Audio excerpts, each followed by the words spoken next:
ये एक ऐसा आइलैंड है जो बाहर से बिल्कुल सामान्य लगता है। लोग इसे देखकर यही सोचते हैं कि यहाँ थोड़ी देर रुकने में कोई खतरा नहीं है, लेकिन यही सोच सबसे बड़ी गलती साबित होती है, क्योंकि इस आइलैंड पर रुकना आसान है मगर यहाँ से निकलना हर किसी के बस की बात नहीं होती। और जो लोग बिना सोचे समझे यहाँ कदम रखते हैं उनकी कहानी यहीं से बदलना शुरू हो जाती है। तो आइए देखते हैं कि आखिर ऐसा क्या है इस आइलैंड पर। कहानी की शुरुआत में हमें एक सेल बोट पर एक कपल दिखाई देता है जो अपना सफर तय कर रहा होता है। रास्ते में उन्हें एक सुनसान सा आइसलैंड नजर आता है और वो लोग वहाँ रुकने का फैसला करते हैं। किनारे पहुँचने के बाद आदमी अपनी बोट को बांधने लगता है जबकि उसकी पत्नी अकेले आगे की तरफ बढ़ जाती। चलते चलते वो एक कंपार्टमेंट तक पहुँचती है, लेकिन वहाँ उसे कोई दिखाई नहीं देता। फिर भी उसे ऐसा महसूस होता है जैसे आसपास कोई मौजूद है और इसी एहसास से वो घबरा जाती। डर के मारे वो वहाँ से भागती है और पास ही एक पेड़ के पीछे जाकर छिप जाती है, लेकिन तभी कोई उसे जबरदस्ती पकड़कर घसीटने लगता है। वो जोर जोर से चिल्लाती है और उसकी चीखें इतनी तेज होती हैं कि उसका पति भी सुन लेता है। इसके बाद कहानी हमें एक प्राइवेट प्लेन की तरफ ले जाती है जो उसी आइसलैंड पर लैंड करता है। इस प्लेन में दो भाई मैट और जॉन होते हैं जो अपने 3 दोस्तों के साथ छुट्टियां मनाने यहाँ आए होते हैं। दरअसल इस आइसलैंड पर इनके अंकल का घर था जिनकी कुछ समय पहले मौत हो चुकी थी। ये जगह पूरी तरह सुनसान थी और यहाँ कोई इंसान नहीं रहता था। इन दोनों भाइयों के रिश्ते भी ज्यादा अच्छे नहीं थे और शायद इसी वजह से वो बार बार यहाँ आते थे, क्योंकि उन्होंने अपना पूरा बचपन इसी आइसलैंड पर बिताया था और उन्हें लगता था कि एक दूसरे को समझने के लिए इससे बेहतर जगह हो ही नहीं सकती। यहाँ पहुँचने के बाद ये लोग काफी मस्ती करते हैं। तभी इन्हें घर के बाहर एक छोटा सा पप्पी दिखाई देता है जिसे सरा अपने पास रख लेती। इनके दोस्तों में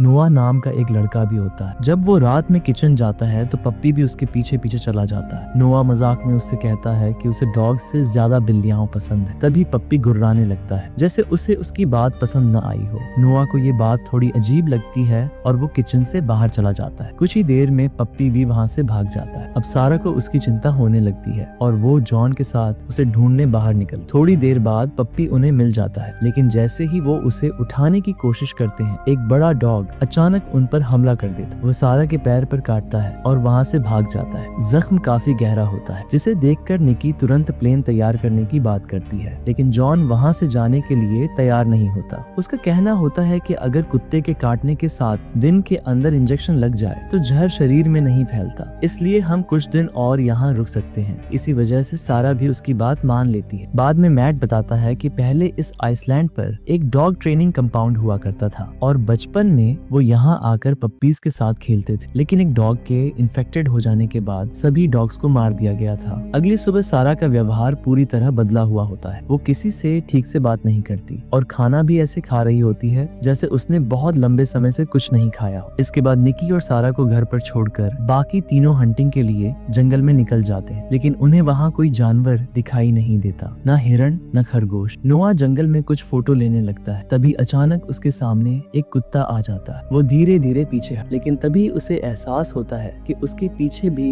एक और डॉग बैठ। चारों तरफ देखने पर उसे पता चलता है कि कई कुत्तों ने उसे घेर लिया है। डर के मारे वो वहाँ से भागता है और रास्ते में उसे जॉन और मैट मिल जाता। वो उन्हें बताता है कि इस आइसलैंड पर बहुत सारे डॉग्स हैं और ये जगह हमारे लिए बिल्कुल भी सुरक्षित नहीं। तभी अचानक उनके सामने वही आदमी आ जाता है जिसे हमने शुरुआत में सेल बोट पर देखा था। उसकी हालत बेहद खराब होती, वो ठीक से बोल भी नहीं पाता कि उसके साथ क्या हुआ, लेकिन इससे पहले कि वो कुछ समझा सके कई डॉग्स उस पर हमला कर देते हैं और उसे मार डालते। ये तीनों ये सब देखकर अपनी जान बचाने के लिए वहाँ से भागने लगते। जब ये तीनों वहाँ पहुँचते हैं तो देखते हैं कि सारा और निकी स्विमिंग करते हुए वापस आ रही होती हैं और उनके पीछे बहुत सारे डॉग्स उनकी तरफ बढ़ रहे होते हैं। ये लोग जोर से चिल्लाकर उन्हें जल्दी से घर के अंदर आने को कहते हैं और सभी भागते हुए अंदर जाने लगते हैं, लेकिन तभी एक कुत्ता निकी का पैर पकड़ लेता है। जॉन तुरंत तीर से उस डॉग पर वार करता है, लेकिन गलती से वही तीर निकी के पैर में भी लग जाता है। डर के मारे वो डॉग वहाँ से भाग जाता है। इसके बाद ये लोग निकी को किसी तरह घर के अंदर ले आते हैं और उसके पैर से तीर निकालते हैं। अब सभी लोग इस जगह को छोड़ने का प्लान बनाने लगते हैं। तभी अचानक एक डॉग खिड़की तोड़कर अंदर घुस जाता है और सीधे नोआ पर हमला कर देता है। मैट और जॉन बड़ी मुश्किल से उस डॉग को मार पाते हैं। इसके बाद सभी लोग अपना सामान पैक करके बाहर निकलने की कोशिश करते हैं, लेकिन तभी उन्हें दिखाई देता है कि सारे डॉग्स उनके प्लेन के पास खड़े हुए हैं। मजबूरी में उन्हें फिर से घर के अंदर लौटना पड़ता है। थोड़ी देर बाद नोआ नोटिस करता है कि उनका का प्लेन धीरे धीरे समंदर की तरफ बह रहा है क्योंकि डॉग्स ने उसकी रस्सी काट दी थी। अब उनके पास यहाँ से भागने का कोई रास्ता नहीं बचा था, इसलिए वो प्लेन को वापस लाने के लिए नदी की तरफ दौड़ते हैं और जॉन पानी में कूद जाता है। जैसे ही वो प्लेन के पास पहुंचता है उसे दिखाई देता है कि 2 डॉग पहले से ही प्लेन पर बैठे हुए हैं। जॉन को देखकर वो भी तुरंत पानी में कूद जाता और मजबूरी में जॉन अपनी जान बचाकर वापस किनारे पर आ जाता है। अब और भी डॉग्स वहाँ इकट्ठा होने लगते हैं और सभी लोग फिर से भागकर घर के अंदर चले जाते हैं। अब उनका प्लेन भी जा चुका था, लेकिन किसी भी हालत में उन्हें यहाँ से निकलना था, इसीलिए ये लोग गैरेज तक पहुंचकर वहाँ से कार निकालने का प्लान बनाते हैं ताकि उससे कंपाउंड तक जाकर मदद ली जा सके। इसके लिए मैट रस्सी के सहारे गैरेज तक जाने को तैयार होता है, लेकिन निकी जो इस काम में ज्यादा माहिर थी मैट की जगह खुद जाने का फैसला करती है। वो रस्सी से लटक कर आगे बढ़ती है, लेकिन बीच में ही अटक जाती है। इतने में डॉग्स उसे देख लेते हैं और उसकी तरफ बढ़ने लगते हैं। फिर भी वो अपने स्किल्स से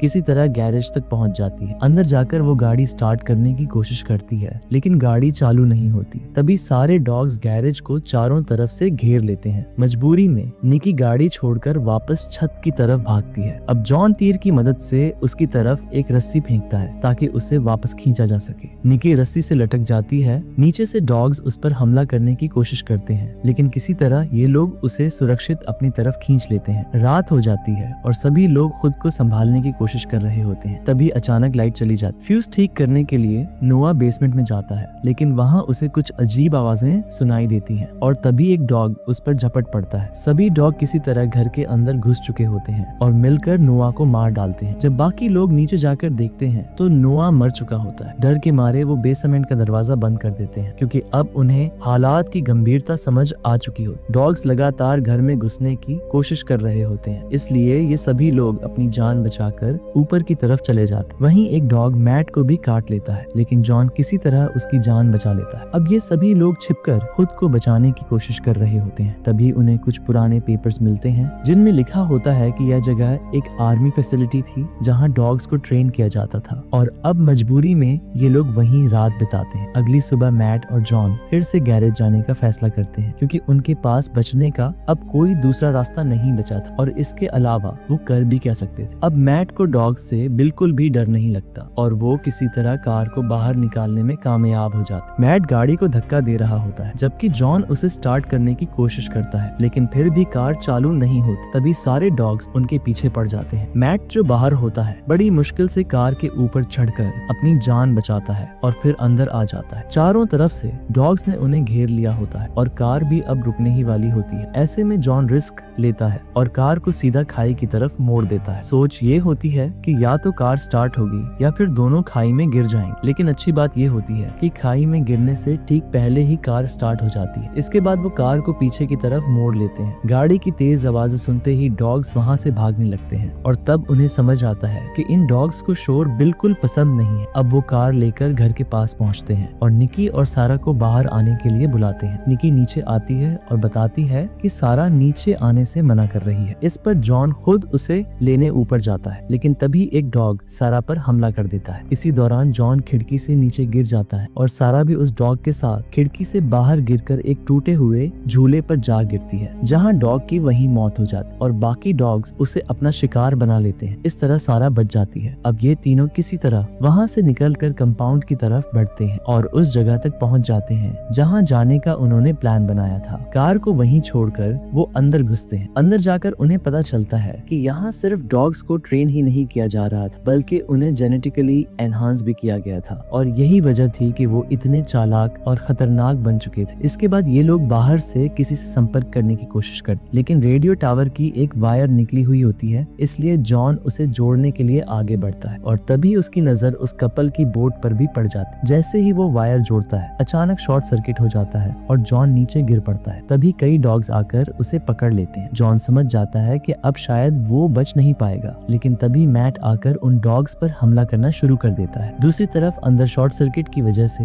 एक कमरे में आग लग जाती है। निकी बाहर निकलने की कोशिश करती है, लेकिन देखती है कि डॉग्स पहले से ही बाहर खड़े हैं, जैसे उसके निकलने का इंतजार कर रहे हैं। ऐसे में वो उन्हें मारने का प्लान बनाती है। वो एक सिलेंडर चालू करके वहीं छोड़ देती है और एक दरवाजा खोल देती है। जैसे ही डॉग्स अंदर आते हैं वो दूसरा दरवाजा भी खोल देती है और सिलेंडर फटते ही जोरदार धमाका और तेज शोर होता है। शोर की वजह से सारे डॉग्स वहां से भाग जाते। बाहर जॉन और मैट को लगता है कि शायद निकी मर चुकी है, इसलिए दोनों वहाँ से निकलने लगते हैं, लेकिन निकी जिंदा रहती है और कुछ ही देर में डॉग्स फिर से उन्हें चारों तरफ से घेर लेते हैं। अब उनके पास बचने का कोई रास्ता नहीं होता। तभी अचानक निकी कार लेकर वहाँ पहुँच जाती है। इसके बाद ये तीनों उस बोट की तरफ भागते हैं। चारों तरफ डॉग्स होने की वजह से कार रोकने का मौका नहीं मिलता और वो पूरी स्पीड में कार को सीधे नदी में कूदा देते हैं। पानी में गिरते ही ये लोग कार से बाहर निकलकर किसी तरह बोट तक पहुंचते हैं और आखिरकार उस पर चढ़कर अपनी जान बचा लेते हैं। अब खतरा लगभग टल चुका होता है और ये सोचने लगते हैं कि क्या वो वक्त रहते डॉक्टर तक पहुंच पाएंगे या नहीं। तभी जॉन बोट के स्लीपिंग क्वार्टर का दरवाजा खोलता है और वहाँ अंदर छिपा एक डॉग उस पर अचानक हमला कर देता है और यहीं पर ये फिल्म, ये कहानी खत्म हो जाती है। अगर वीडियो पसंद आई हो तो लाइक और कमेंट जरूर करें। मूवी एक्सप्लेनेशन गैलेक्सी को सब्सक्राइब करें और अगली कहानी के लिए जुड़े रहें। तो अभी के लिए चलते हैं, फिर मिलते हैं अगली शानदार वीडियो में।